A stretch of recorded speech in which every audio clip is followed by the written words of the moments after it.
Hey there. In this video, what we're going to look at is how transformations affect a function, even if we're not sure what that parent function is or what the function is. We have a few graphs here, and let's say that we have a function f of x that is shown in the graph, right in the on the graph paper. But we're supposed to sketch the graph of g of x, which is f of x, the function f of x, plus 2. Now from the last video, recall that if you add a number after you've done the function, which is f of x, then you add 2 to that, what it's going to do is that's a vertical shift. It's going to translate that up 2 units in the upward direction because it's added after the function has been completed.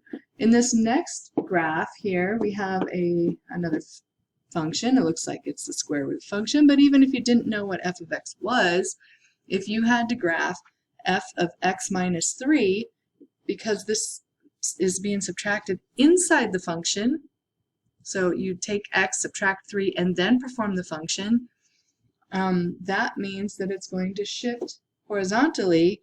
And remember, horizontal is always like kind of seems opposite of what it seems like it should be. If you're subtracting 3, you actually go to the right 3 units.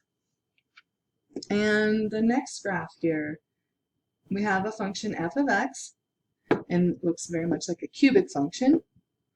But again, you can still do the transformation even if you don't know what the function is. If you are subtracting 4, outside of the function, then think of how that's going to move it. Hopefully you're thinking it's going to move it down 4 units. So I'm going to grab this point right here at 0, 0, and I'm going to move it down to 0, negative 4. It's going to shift it down 4 units. This next one, we have the graph of f of x. Again, this looks like our basic parabola, meaning f of x is probably x squared. But as soon as you add that negative in front, if you're multiplying by a negative in the front, what it's going to do is it's going to flip. You're multiplying by a negative before you do the function, I should say. It's going to flip this graph upside down, and it will look like that. So it's a negative, like a negative a value that you're putting in the front of that function. Okay, so this next one, we have a graph of, it's a linear function, it looks like y equals x, but we're multiplying it by 3, which is going to affect the slope of the line. But another way to think of that is so let me go back for a second. If this is the function y equals x, which is the parent function for linear functions, if you multiply that by 3, that's going to affect the slope, right? But the other way to think of it is think of it as a vertical stretch of factor 3, which means all of the y coordinates, I should write this down too, vertical stretch of factor 3, all of the y coordinates are going to be 3 times bigger than they were. So 0, 0 is not going anywhere because 0 times 3 is still 0. But 1, 1 is going to become 1, 3. And 2, 2 is going to become 2, 6. And then I'm going to run out of room. And same thing in the other direction. If you multiply, you have negative 1, negative 1, multiply the y coordinate by negative 3, or by 3. Negative 1 times 3 puts you down at negative 3. And then negative 2, negative 2 is going to become negative 2, negative 6. And you get this line. Oops. And notice the slope is you rise over run, and you go up 1, 2, 3, and over 1.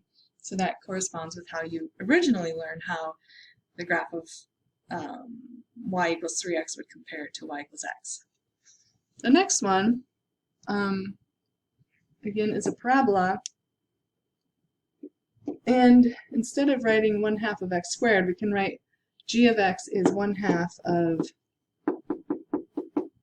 whatever this function is. If we don't even know what it is, it doesn't matter. All of the y coordinates are going to be vertically compressed because this number is less than 1. So this is called a vertical compression of factor 1/2. And you're going to cut all of your y coordinates so that they're half as tall as they are right now. of the original parent function. So vertical compression of factor 1/2. 0, 0 stays 0, 0. 1, 1 is going to become 1, 1/2. 2, 4 becomes 2, 2. It looks wider, but it's really compressed vertically. Okay, and then we can generalize that. Let's say we have a function, this blue graph right here, which has, it's actually, this is called a piecewise defined function. There isn't a function, a name for this given function right here, but we can still take the blue graph that we're looking at, and we can apply the transformations. They work the same way. When you look at this purple graph, you have y equals f of x plus 3.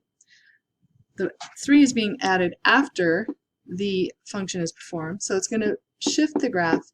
It's a vertical translation up 3 units. So each of these points on this graph is going to get pulled up, or they're going to move up 3 units. And so you can take any one of those points and just move it up 3 units. 1, 2, 3. It's like about like that. If you don't have a smart board where you can drag the whole function up like that, what you can do is like this point right here, oops, this should be -3, -2. If you bring that up 3 units, the y-coordinate is currently -2. The x-coordinate isn't affected, so -3, -2 is going to shift up to, we're going to add, let me go back to my purple color here. We're going to have -3 for x, but then we're going to take that -2 and we're going to add 3 to it, and the y-coordinate becomes 1. So we have -3, 1. Each of these have moved up 3 units. The green function here, y equals f of x minus 2, when the -2 is inside the parentheses, it's going to take this same graph and it's going to move it to the right 2 units. So I'm going to take this point and move it 2 units to the right. I think a little bit more about like that. Again, if you don't have a smart board, which you probably don't, what you can do is you just count. No, actually, it can be very helpful to do this piece as well because I dragged mine over too far. This point right here, for example, will shift 2 units to the right, so it's going to go here and then 2 units over. And each point goes 2 units over to the right. So this is 2 units right. The red graph, if you multiply by 1/2 of f of x, what that's going to do is cut all of your y-coordinates. It's going to be a vertical compression of factor 1/2. So why don't you pause the graph and do that yourself. You should get a graph that looks like the red graph that I've drawn here. All of these y-coordinates are going to get cut in half. So instead of -3, -2, it's -3, half of -2 is -1. -1, 0, half of 0 is still 0, so that point stays right there. Half of 3, this y-coordinate, is going to be 1.5, so this is at 1, 1.5. And then 4, 1 is going to become 4, 1/2, and it looks like that. Okay, the orange graph is a little tricky. It's multiplied by 4 on the inside. Anything on the inside of the function is going to be horizontal. This is going to actually be, and horizontals are always the opposite of what you think they should be. This is actually going to be a horizontal compression of factor 1/4. You take the reciprocal of the value that you're multiplying by. So what it means is all of the x-coordinates are going to be compressed so that they're did I say 1/2? I mean, it's a horizontal compression of factor 1/4. All of the x-coordinates will be 1/4 as big as they currently are. And remember, we're looking at the blue graph here. To avoid some confusion, I'm going to get rid of all these other graphs and do just this horizontal compression of factor 1/4. So you're going to look at the x-coordinate. The x-coordinate here is -3 for this point, a fourth of that is going to be negative 3/4. So this point is, the y-coordinate will not be affected. That's a negative 2, by the way. Negative 3, negative 2 is going to now become, it's a fourth of negative 3, which is going to become negative 3/4, negative 2. Negative 3/4 is a little less than negative 1. So that point, it's getting compressed in. Everything's getting like an accordion. You're pushing it in, so it's a fourth as wide. Negative 1, 0 becomes negative 1/4, 0. I have to estimate where that is. 1, 3 is going to become 1/4, 3. And then 4, 1, a fourth of 4 is 1, so it's going to be here at 1, 1. And so you'll see it's very compressed. A fourth of as wide as it was. Okay, so then we're going to just do a couple more here. Think about what it means if you have a negative on the outside for this turquoise function, y equals negative f of x, and try to graph that.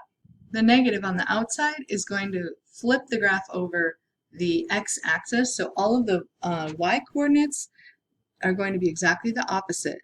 So anytime it's on the outside, it always affects things in the vertical direction. So it affects the y-coordinate. So instead of negative 3, negative 2, it flips up here to negative 3, positive 2. Instead of negative 1, 0, well, that stays where it is because the opposite of 0 is still 0. 1, 3 becomes 1, negative 3, and 4, 1 becomes 4, negative 1. And then the last one has 3 different transformations. Think about what the 2 is going to do, and think about subtracting 1 on the inside. 2 is being multiplied on the outside, and then adding 3 at the end.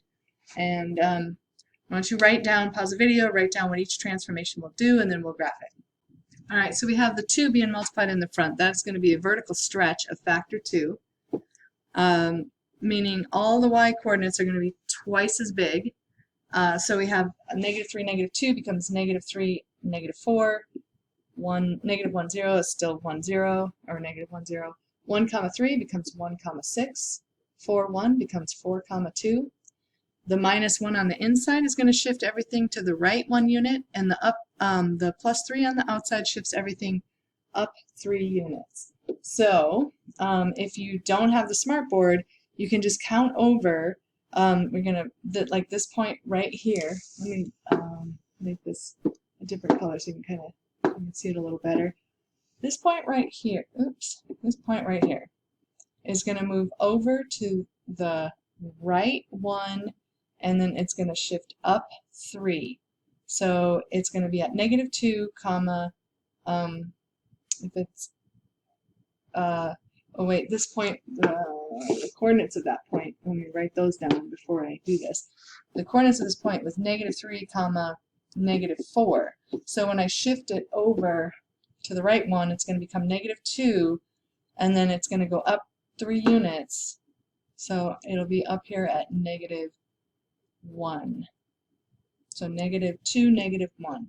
And all of those points where you have a vertex or a vertice, you can just move it over to the right one and up 3.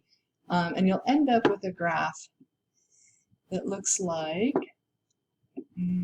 hold on, copy that. And I'm going to move it over 1 and up 3, and you end up with a graph that looks about like that. All right, that's it.